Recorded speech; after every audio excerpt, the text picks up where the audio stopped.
네, 안녕하세요. 이번 딥다이브에 오신 여러분 환영합니다. 오늘은 텍스트 속에 숨겨진 진짜 마음이죠. AI 감성 분석의 세계로 한번 깊이 들어가 보려고 합니다. 네, 안녕하세요. 저희가 참고한 자료는 감성 AI, 그리고 오피니언 마이닝 기술에 대한 전략 분석 보고서인데요. 이번 딥다이브 목표는 AI가 어떻게 글쓴이의 감정을 읽는지, 또 이게 우리랑 비즈니스에 왜 중요한지, 그리고 미래는 또 어떨지, 이런 것들을 좀 알아보는 겁니다. 네, 아주 흥미로운 주제죠. 자, 그럼 바로 시작해 볼까요? 우선 감성 분석, 이게 정확히 뭔가요? 그냥 텍스트 보고 이거 좋다, 나쁘다, 뭐 그냥 그렇다 이 정도로 나누는 건가요? 네, 그게 기본적인 시작점이라고 할 수 있죠. 근데 거기서 멈추는 게 아니라 계속 진화하고 있어요. 본질은 그거예요. 그러니까 리뷰나 소셜미디어 글처럼 굉장히 주관적인 텍스트들이 있잖아요. 네네. 여기서 객관적이고 또 실제 써먹을 수 있는 통찰력을 뽑아내는 기술이죠. 근데 여기서 하나 짚고 넘어갈 게 있는데요. 우리가 보통 감성 분석이라고 할 때 이게 단순히 긍정, 부정, 중립 이런 극성을 분석하는 걸 주로 말하거든요. 근데 또 기쁨이나 분노, 슬픔 같은 구체적인 감정 자체를 탐지하는 감정 분석, 이모션 애널리시스와는 약간 결이 달라요. 오늘은 주로 이 감성 분석, 그러니까 극성 분석 쪽에 좀 더 초점을 맞춰 이야기해볼까 합니다. 아, 그렇군요. 극성 분석과 감정 분석, 약간의 차이가 있네요. 근데 AI가 사람이 쓴 글의 그런 미묘한 느낌까지 이해한다는 게 사실 좀 신기해요. 이게 어떻게 가능한 거죠?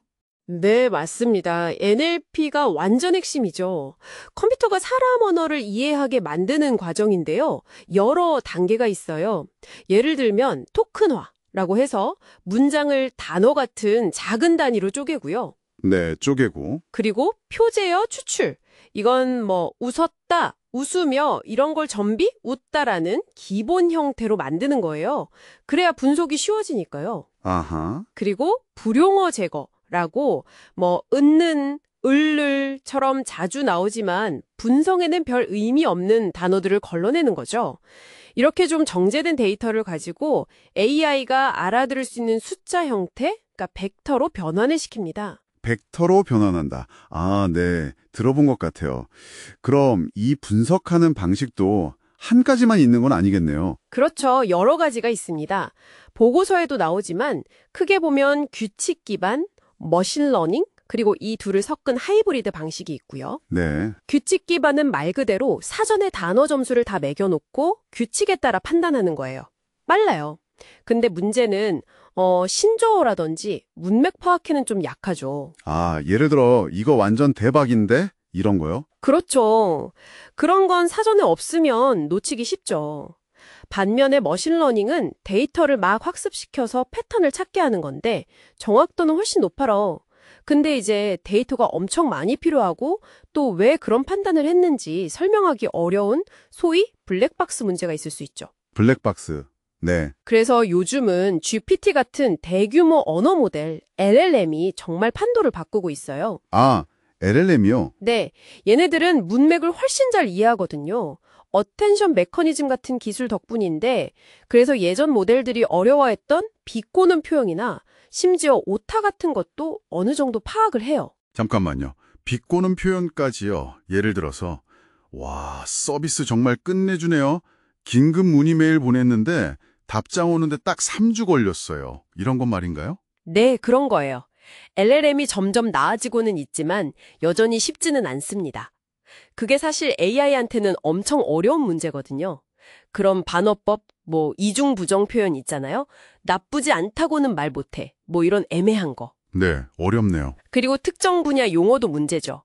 예를 들어 IT 기기 리뷰에서 발열이 심하다는 완전 부정적인데 핫팩 리뷰면 긍정적일 수 있잖아요. 아, 맞네요. 상황에 따라 다르군요. 네, 문화적 뉘앙스도 있고요.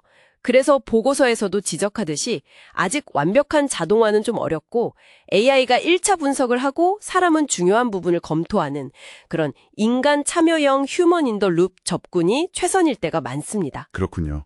역시 사람이 아직은 필요하네요. 자, 그럼 단순히 긍정 부정을 넘어서서 또 뭘 할 수 있나요? 여기서부터가 진짜 흥미로워지는 부분 같은데요. 맞아요. 훨씬 더 깊이 들어갈 수 있습니다. 예를 들어 감성의 강도를 측정할 수 있어요. 그냥 좋다가 아니라 얼마나 좋은지. 별점 1점에서 5점처럼 점수화하는 거죠. 그리고 아까 잠깐 언급했던 특정 감정 분석도 점점 중요해지고 있고요. 기쁨인지 분노인지 논람인지 이런 것들이요.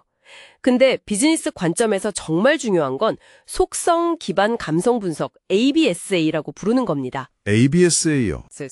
이건 감성을 특정 속성이랑 연결하는 거예요. 예를 들어 호텔 리뷰에 객실은 깨끗했는데 조식이 너무 부실했어요 라고 써 있다면 이걸 그냥 중립이나 부정으로 퉁치는 게 아니라 객실 청결도, 속성, 긍정, 감성, 조식, 속성, 부정, 감성 이렇게 딱딱 짚어내는 거죠. 아하, 그게 진짜 유용하겠네요. 기업 입장에서는 뭘 잘했고 뭘 못했는지 정확히 알 수 있으니까요. 바로 그거죠.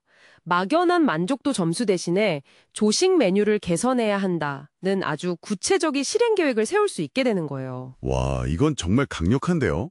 그럼 기업들은 이걸 또 어떻게 활용하고 있나요? 뭐 인상적인 사례 같은 게 있었나요? 활용 분야는 정말 무궁무진합니다.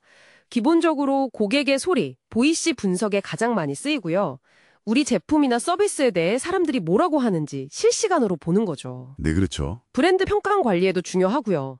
또 고객 지원 쪽에서도 많이 써요. 예를 들어 보고서 사례를 보면 어떤 항공사는 막 분노에 찬 고객 트윗을 감성 분석으로 실시간 잡아내서 우선적으로 대응팀을 연결시켜서 문제가 더 커지는 걸 막았다고 하더라고요. 오, 실시간 대응이요? 네.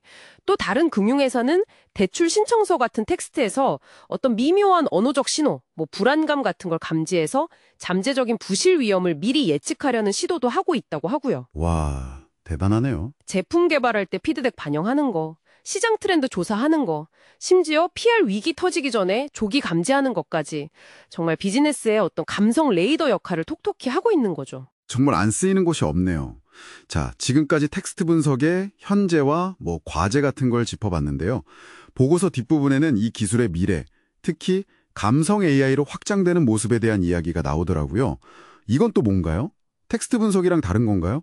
네, 감성 AI, 이모션 AI는 한 단계 더 나아간 개념이라고 보시면 됩니다. 텍스트만 보는 게 아니에요. 목소리 톤 변화 있죠? 목소리가 떨린다거나 갑자기 격양된다거나 네. 얼굴 표정 변화, 그리고 심지어 스마트워치 같은 걸로 측정하는 심박수나 피부 전기 반응 같은 생체 데이터까지 이런 다양한 데이터를 다 합쳐서 분석하는 거예요. 이걸 다중모달, 멀티모달 분석이라고 부릅니다. 다중모달. 텍스트, 음성, 표정, 생체 데이터까지 다요? 네. 상상해보세요. 운전자가 졸거나 스트레스 받는 걸 차가 알아채서 경고를 주거나 아니면 학생이 공부하다가 좌절감을 느낄 때 교육 소프트웨어가 그걸 감지해서 다른 방식으로 설명을 해준다거나 하는 것들이 가능해지는 거죠. 시장도 엄청 빠르게 크고 있고요. 결국에는 우리 주변의 거의 모든 기술들이요. 우리의 감정 상태를 어느 정도 이해하고 거기에 맞춰 반응하는 그런 시대, 앰비언트 컴퓨팅 환경으로 가고 있다고 볼 수 있어요. 이게 물론 엄청 편리하고 강력한 기술이긴 한데 동시에 이런 생각도 들죠. 어디까지가 유용한 맞춤형 서비스고 어디부터가 좀 불편한 감시나 프라이버시 침해인가. 이 경계에 대한 고민이 깊어질 수밖에 없어요. 확실히 그 문제는 한번 진지하게 생각해 봐야 할 것 같네요. 편리함과 감시 사이의 줄타기라. 자, 오늘 딥다이브에서 나눈 이야기들 여러분을 위해 핵심만 딱 정리해 드릴게요. AI 기술이요. 이제 우리가 그냥 무엇을 말하는지를 넘어서서 그것에 대해 어떻게 느끼는지까지 상당히 정교하게 파악하기 시작했다는 겁니다. 그리고 이건 우리가 매일 쓰는 제품이나 서비스, 또 기술과 상호작용하는 방식 자체에 이미 영향을 미치고 있고 앞으로 그 영향력은 훨씬 더 커질 거라는 거죠. 네, 맞습니다. 그래서 마지막으로 이런 질문을 한번 던져보고 싶어요. AI가 이렇게 인간의 감정을 읽고 어쩌면 흉내내는 것까지 점점 더 잘하게 된다면 미래에 우리가 기술과 맺는 관계, 그리고 더 나아가서 어쩌면 우리 사람들 사이의 관계에서 진짜 감정, 진정성이라는 건 과연 무엇을 의미하게 될까요? 한 번쯤 깊이 생각해 보실 만한 질문인 것 같습니다.